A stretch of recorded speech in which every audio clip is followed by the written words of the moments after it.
Good morning, ladies and gentlemen, those of you who are here and the ones that are participating online.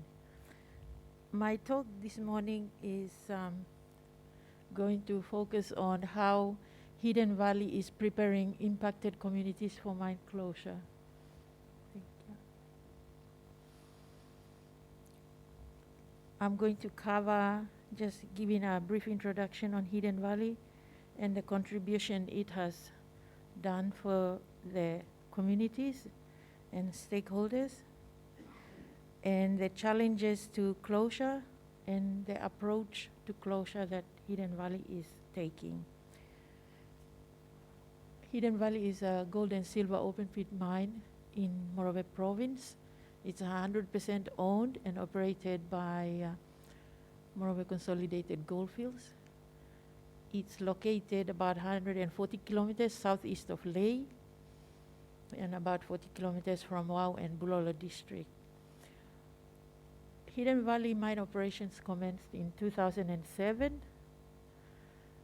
and closure is currently anticipated in the next about 7 years unless further extension opportunities are identified.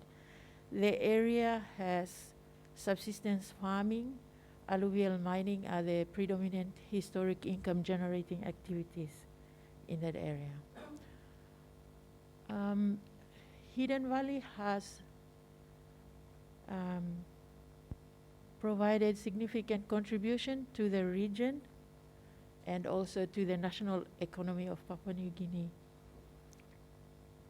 In financial year 2020, Hidden Valley contributed 633.7 million kina to the region and the national economy.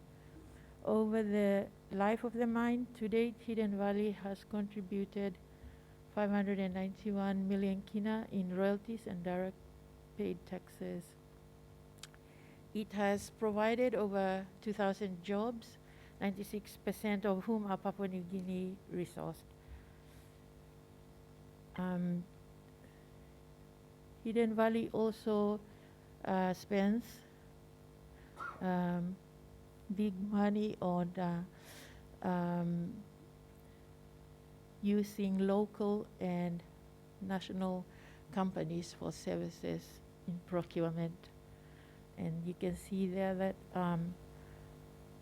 4,961,000 kina on procurement in PNG, including 1.3 million kina to local landowners and 1.8 million kina in Morobe province. Contributions over the life of the mine, some of that contribution in figures we saw in the slide before. Hidden Valley has supported a range of community activities through the MOA, or Memorandum of Agreement, and the Hidden Valley Benefit Sharing Trust and discretionary spend on the following areas like community infrastructure, education and health support, law and order programs, gender development and integrated development, and donations and assistance to the communities. The challenge of mine closure at Hidden Valley and Papua New Guinea. Having seen briefly what the mine contributes to the communities and the area, the province, and the country, what does a community do when such substantial contributions and support cease at mine closure? I think that's a big, important point at mine closure in Papua New Guinea. Preparing for mine closure, just a list of key guidelines and policies we use for the planning of the mine closure, but the real challenge is implementing the mine closure at any given site in the country. Thank you. Challenges at closure include a wide range of things, but here some of the challenges that Hidden Valley finds. One of them is that most landowners don't want the mine to close. When you go to communities and start talking about closure, they tell you they don't close the mine. So they don't really want to talk about it.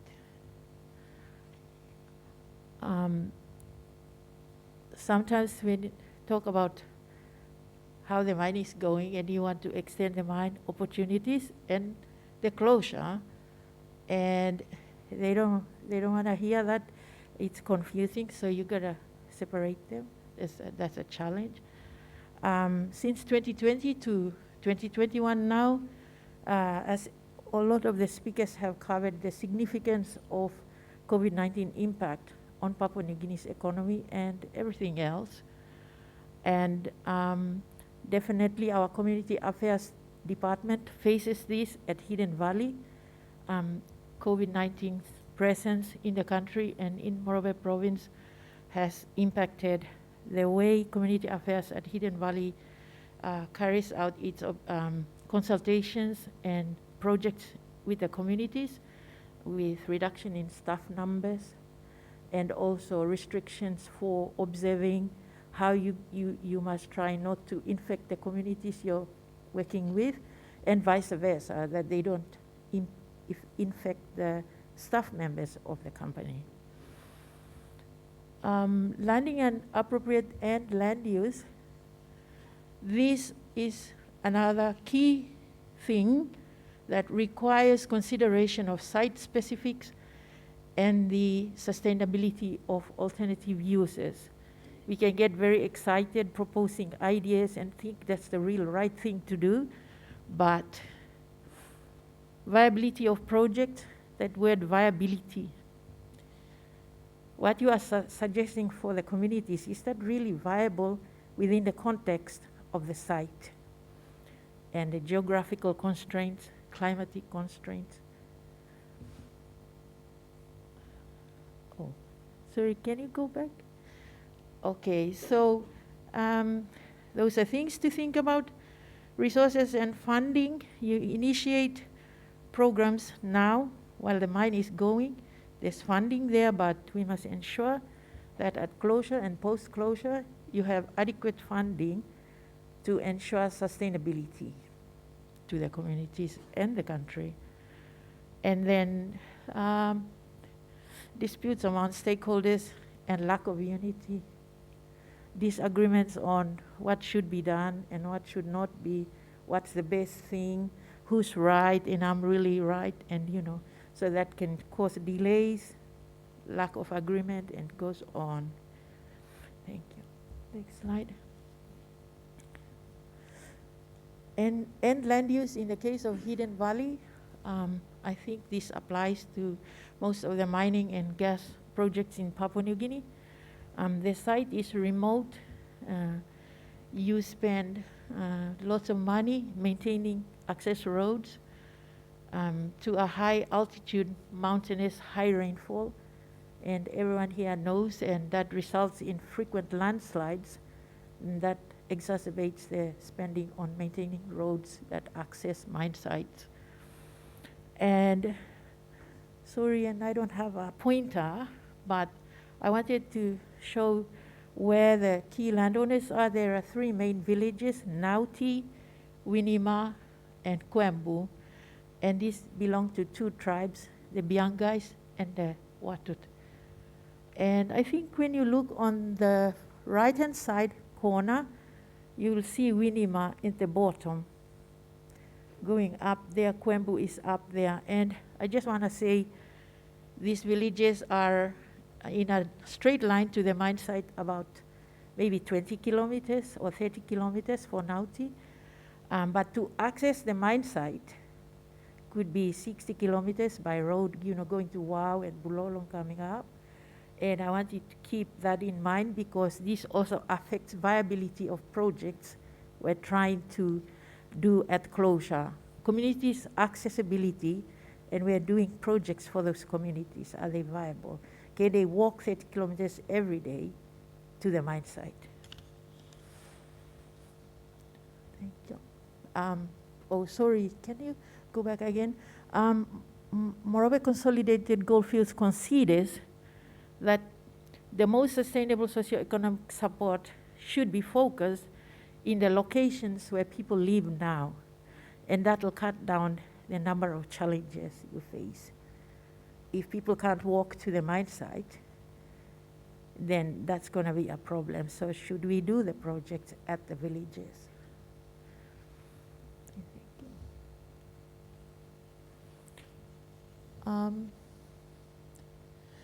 Communities need to make the most they can of current programs.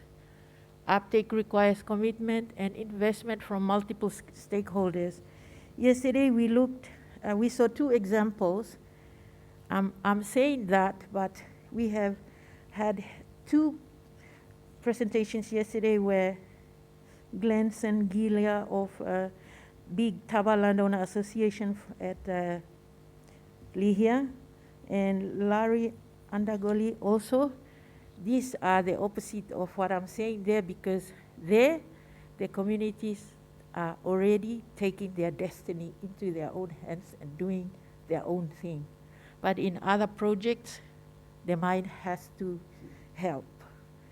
And I think, I wanted to say that this is where the handout mentality comes in contact with people who already took the thing and went with it.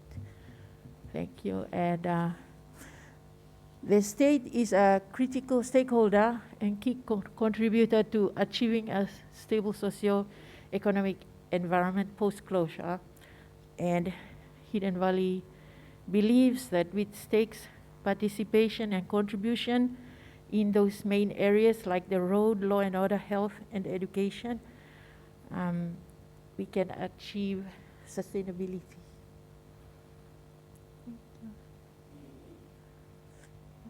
Okay, the approach that Hidden Valley takes, I'm just going to go into a little bit more detail on an example of an approach.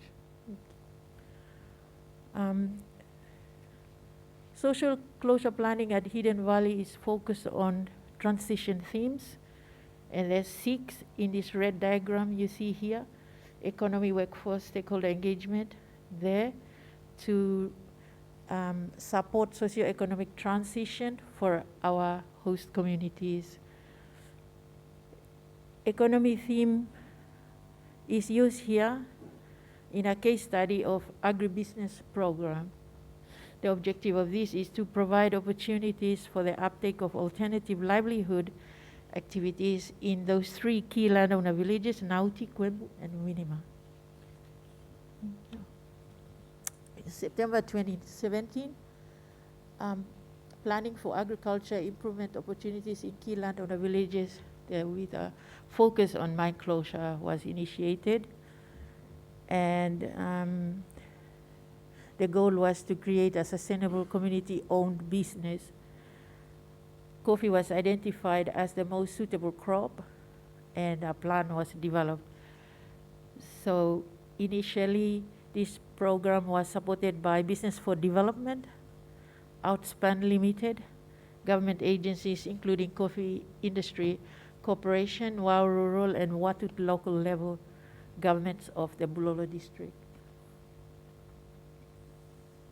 Thank you. A pilot program was set up, a coffee pilot project, and this involved awareness campaigns with growers or potential growers, community leaders, and key stakeholder partners.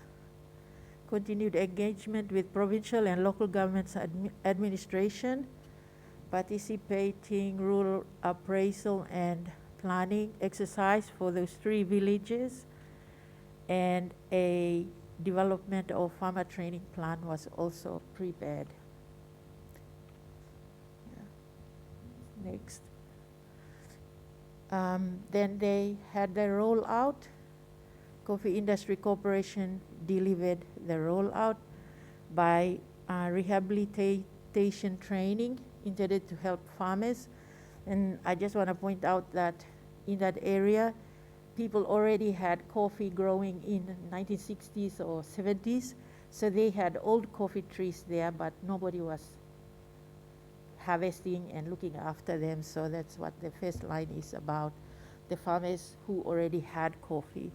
So the CIC trained them to prune the trees and improve the production.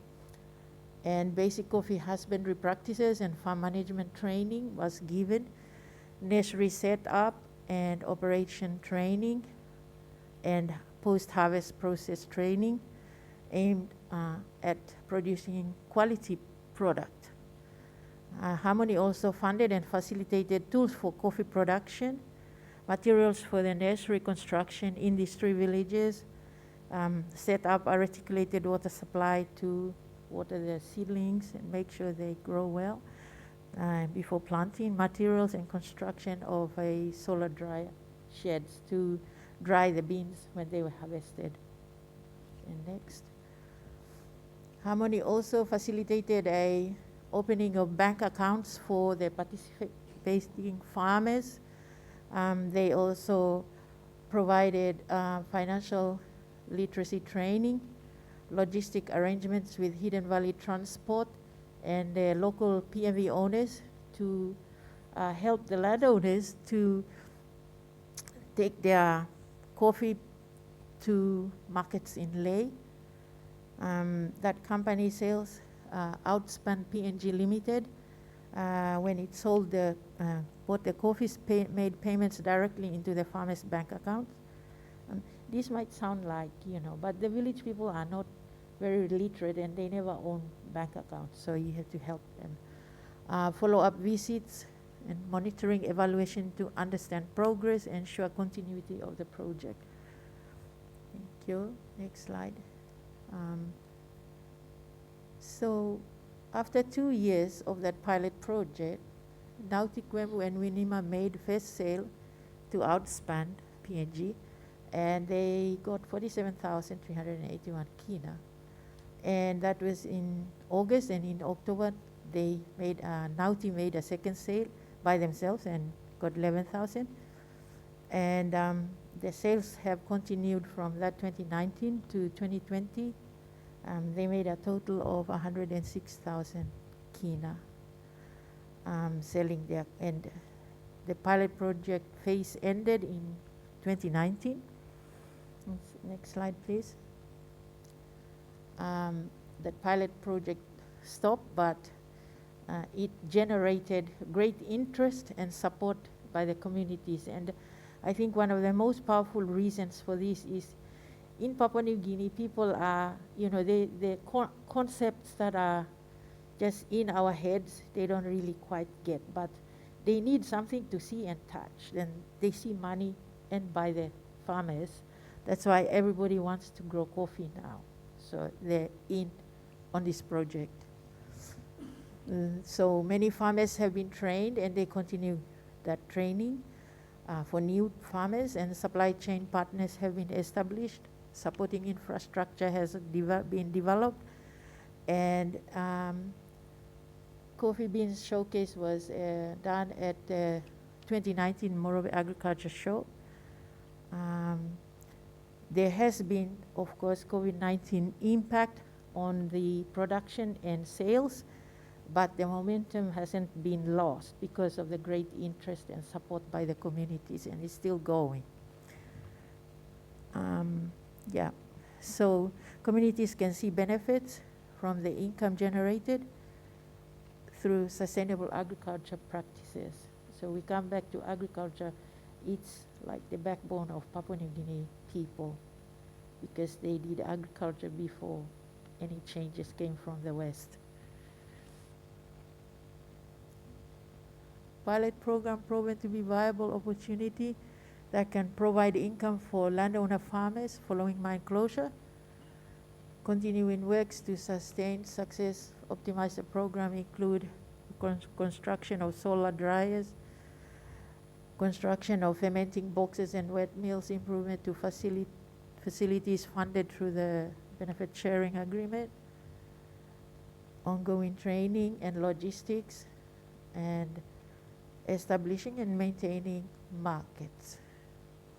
Moreover, Consolidated Goldfields is now planning for other agricultural programs to the host communities after seeing how successful the coffee project has gone. Thank you. Some conclusions here. Harmony acknowledges the challenges. Harmony is committed to ongoing engagement and transparency. It's encouraged by the success of agribusiness program to date. And just to say, unity and community is key to sustainability of projects post-closure. There is so much promise for the region beyond the Hidden Valley Mine. Thank you.